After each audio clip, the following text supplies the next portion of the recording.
Okay, now quarterfinals, semi-finals, Marumo Gallants up against Orlando Pirates. So if we look at Orlando Pirates, Klaisuka Park round of 32 zofika ngoku semi-finals.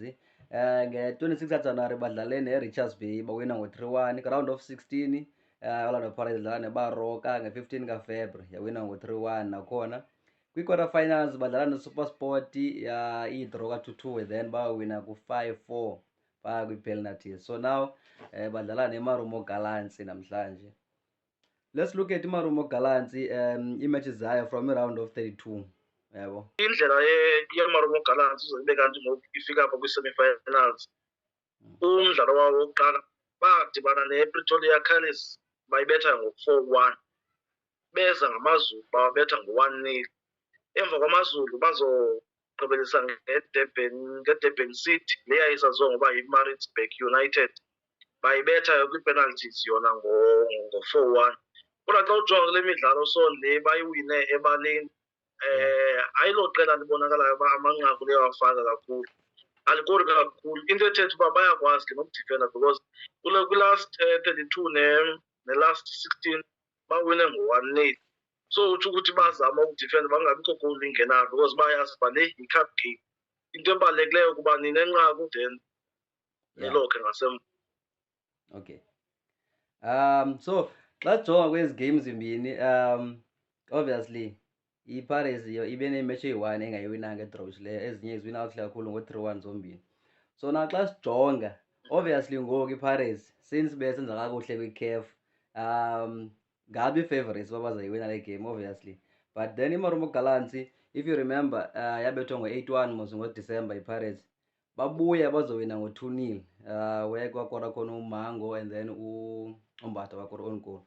So that means iMarumo Gallants ibuya kule game after I-win. So for bona bazo-underdogs bayi-favorite uba bazawina and bazofuna uprova wrong obviously abantu abaninji yabo. Imisila izawuba phezulu kwiMarumo Gallants emveni kwalaa 2-0 bawenzileyo. Nangona nangoku bedlala kulaa 2-0 ibingu-second leg we-league mos. Abantu bebeza beyirayithi off emveni kwesaa scores kulo baqombe iMarumo Gallants akho nto inayenza. Kunikisa umdla ke umdlalo wanamhlanje kuba iMarumo Gallants ibonakalisile kumdlalo odlulileyo abazoba nayo uba le nto le club le masithi umzekelo ibiwinile iPirates nakwi-second leg we-league. Ngoku ngenxa yoba iMarumo Gallants umdlalo wabo odlulileyo yawuphumelela and yawuphumela clean ngo-2-0.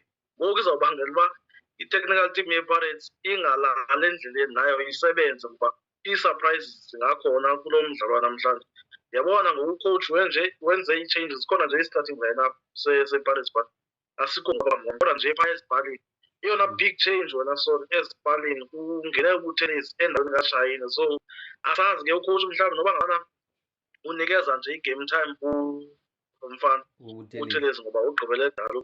Kodwa ke so sithi namhlanje ingalala nakweliphi na icala eyona nto ibalulekileyo kamaqela singaphazanyiswa zizikoro ezidlulileyo.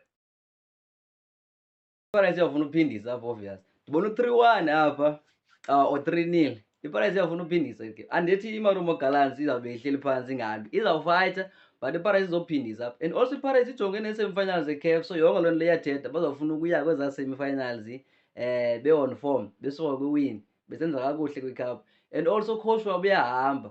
I mean like zininzi into ezimotiveyithayo mani kwiPirates if uyajonga ngoku. So ndibona iPirates iwina ngesikolo esikhulu apha 3-1 or 3-0.